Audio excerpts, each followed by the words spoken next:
Kodak scored with this album.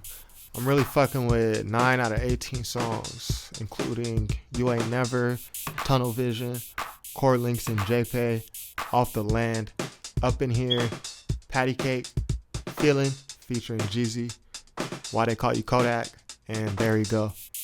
On Painting Pictures, there's versatility in content and production, which might surprise some people because varied content and multiple sounds and structure isn't exactly what Kodak is known for.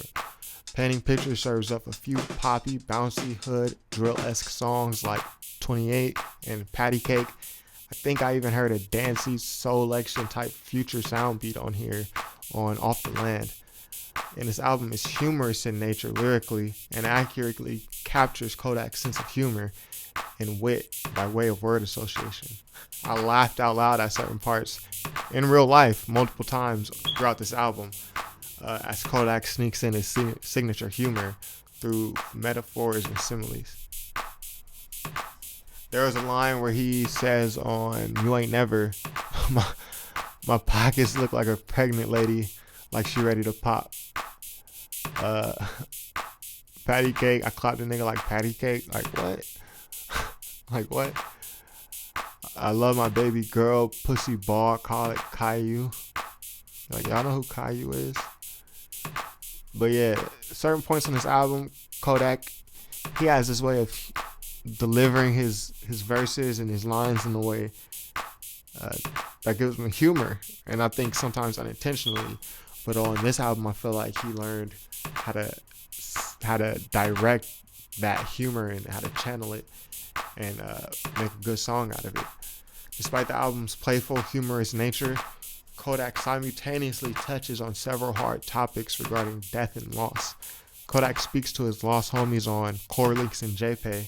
And as a side note, JPay is an ATM transaction company that has a history of ripping off inmates and former inmates, prison inmates, by charging exorbitant transaction fees on their cards. So inmates get cards when they get out of prison, they'll get their money back on the card. JPay is allowed in many cases to charge exorbitant transaction fees on their card, and they're virtually unregulated because they operate within private prisons.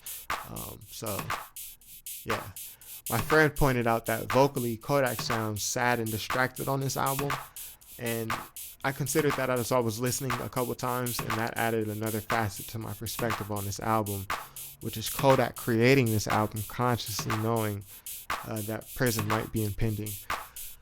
Irresponsible hip-hop fans typically and erroneously group Kodak Black with Lil Uzi Vert, 21 Savage, and Lil Yachty because of their 2016 XXL freestyle together. These comparisons couldn't be further from the truth. Kodak Black isn't a mumble rapper, although he does mumble at times because he raps with a grill in his mouth. He's more Carter 1 Lil Wayne than he is Young Thug or Lil Uzi or any of his other contemporaries. Kodak's most accurate new age comparison is NBA Youngboy, who also bears a heavy pre-trap southern hip-hop influence.